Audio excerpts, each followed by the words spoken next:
Қазақ эстрадасының хит әншісі Қайрат Нұртастың жары өзінің 10 жылдай халықтан жасырынып жүрген кезіне қатысты бар шындықты айтты.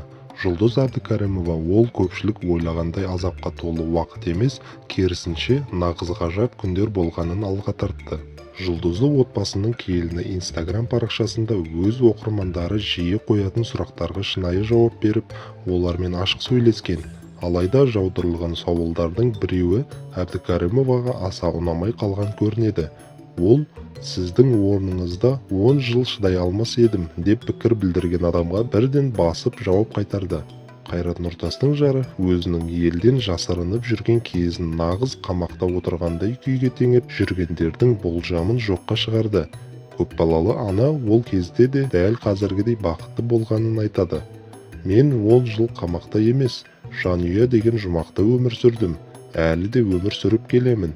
Ол шыдай алмас азап емес, нағыз ғажап күндер. Сондықтан олай ойлауыңыз қате дер едім, деп жазды Жұлдыз Әбдікәрімова.